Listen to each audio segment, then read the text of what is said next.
Hello everyone, my name is Diva Azura Wardana, and today I'm going to present my research co-authored by my lecturer Mr. Muhammad Arie Andhiko Ajie with the title Semiotic Analysis on Keine Wildtiere im Zirkus Advertisement Posters.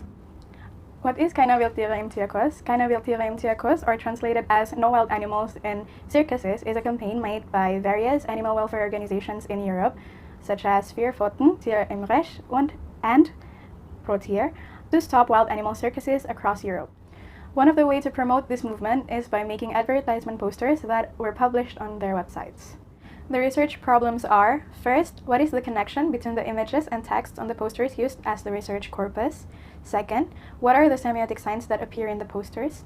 And lastly, how do semiotic signs in the ad shape the message that the advertiser is trying to convey? The methodology used in this research is descriptive analysis methodology.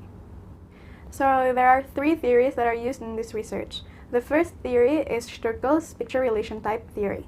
According to Sturkel, the position of the image and the text are important because it could determine how fast the reader could catch the message that were portrayed in the advertisements.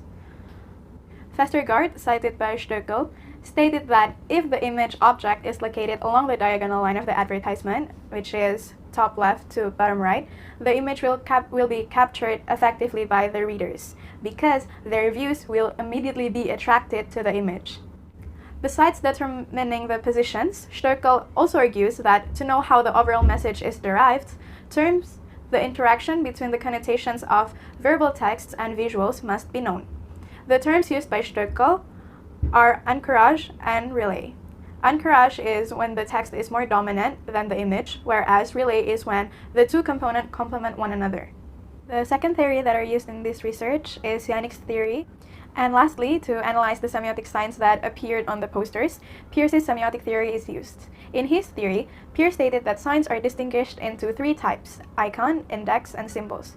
Icon based primarily on the resemblance or imitation, for example, recognizable similar qualities such as appearance.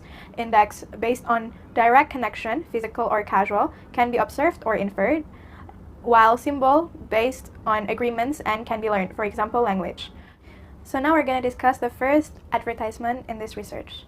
So as you can see, the text elements appear before the image elements. The position of the image is still in the diagonal line and the image size is relatively large. The image position is also within this diagonal. Based on Sturkel's theory that we've discussed before, this indicates that the advertiser wants the readers to process the written message that they want to convey through this ad directly. Based on Sturkel's picture relation type theory, the connection between the image and the text is also called as a relay. There are lots of semiotic signs that appears in this advertisement, but I'm only going to discuss the ones that stands out. The first semiotic signs that stands out is the reflection of the tiger in the mirror. The reflection of the tiger in the mirror is categorized as a symbol because mirror, in the reality, is supposed to reflect the things in the surroundings. Yet, in this advertisement, the mirror didn't reflect the real surroundings, which is the circus tent. The mirror reflected the tiger in a whole different place, which is the jungle. From the article, The Symbolism of Mirrors in Literature, it is stated that mirror is the boundary between the conscious and unconscious mind. By looking into a mirror, one can see their unconscious mind. This shows that the tiger is unconsciously longing to be in the jungle rather than in the circus. The next semiotic symbol is the image of the tiger. Here's what's interesting. The tiger image is not only seen as an icon because it is similar to the animal tiger, it is also categorized as a symbol.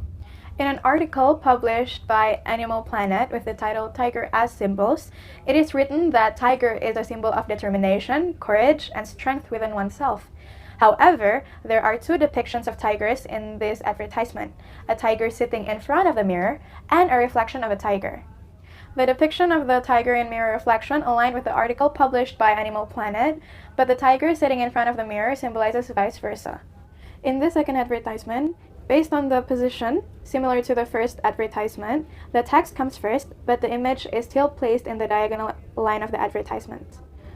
And the connection between the picture and the text is also called as a relay. The text element in this advertisement is also categorized as a slogan. The first semiotic signs that stands out in this ad is the identity number necklace that the tiger used. This identity number is categorized as an index because it indicates that the wild animals living in circus live like a prisoner in prison. It is as if that their identity was removed and replaced with something they did not recognize, in this case a number. This photo-taking process at the police station was closely linked to being confined or the loss of freedom.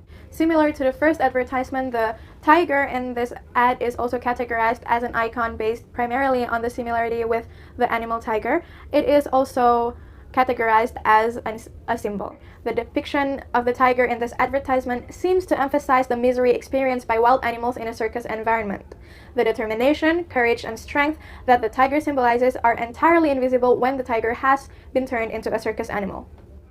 On this third advertisement, the text and the image are placed next to one another, and because of the position of the text is on the left, the text elements are usually captured by the recipient before they focuses on the image. The connection between the image and the text in this advertisement is also called as a relay. The text element in this advertisement is also different from the first and the second because the text element in this advertisement is categorized as claims. What's interesting in this third advertisement is that the lion can be categorized not only as an icon but also as an index and a symbol.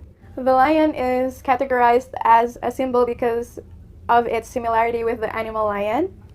The lion on the podium is also classified as an index because when usually someone who stands on a podium is somebody who has achievement or accomplishment, the lion on the podium is a submissive figure and has lost its prestige as the jungle's king because the lion must obey the handler's order and sits quietly on the podium. And lastly, it is categorized as a symbol because, according to Animal Symbols article, the lion is a sign of courage, strength, and royal family. However, in this advertisement, the lion who is present is a figure who seems to lost its courage and strength because he must obey the circus's master. So in conclusion, from this research, we can also see that semiotic signs are not limited. It is flexible and can be categorized into two or more semiotic signs. For example, on the first and the second advertisement, the tiger can be categorized as an icon and also an index. And on the third advertisement, the lion can be seen as all the three semiotic signs. So we've reached the end of the video. These are the sources that I used for my research. Thank you so much for your time. I hope you all have a good day.